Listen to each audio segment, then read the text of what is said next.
현역 때 진학했던 학과가 제 적성에 맞지 않는다는 것을 깨닫고 평소에 배워보고 싶던 분야로 진학하기 위해 재수를 선택했습니다. 방향성을 갖고 학습할 수 있었습니다. 현역 때에는 부족했던 과목의 학습량을 무작정 늘렸다면 재수를 하면서 부족한 과목과 자신 있는 과목의 균형을 맞추어 공부할 수 있었고 하루에 학습할 수 있는 분량만큼의 계획을 세우게 되었습니다. 그러다 보니 하루하루 계획을 달성해 자신감이 붙었고 긍정적인 마음가짐으로 재수 생활에 임할 수 있었습니다.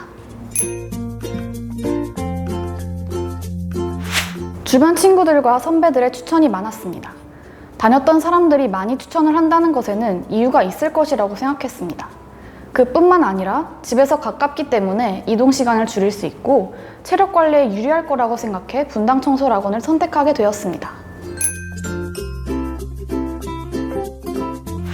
선택 수업 제도와 이투스 전국연합 모의고사가 도움이 많이 되었습니다. 저에게 필요한 수업을 선택해 듣는 것이라 수업과 자습 간의 밸런스를 유지하는 데 좋았을 뿐만 아니라 부족한 부분을 보완할 수 있어서 도움이 되었습니다. 또 매월 보는 모의고사를 통해 지금까지 학습해온 것에 대한 피드백을 받을 수 있었고 긴장의 끈을 놓지 않고 재수 생활에 임할 수 있었습니다.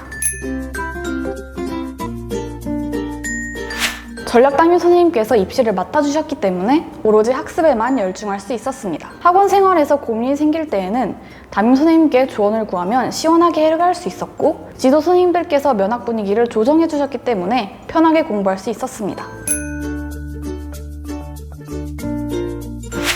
6월 모의고사를 보기 전까지는 개념학습에 집중했습니다. 시즌1 교재와 수업을 토대로 잘못된 개념과 부족한 부분을 보완하는 것에 중점을 두었고 기본적인 유형학습을 했습니다. 슬럼프가 왔을 때에는 잠시 쉬되 하던 것을 계속 이어가자는 마음가짐으로 공부했습니다.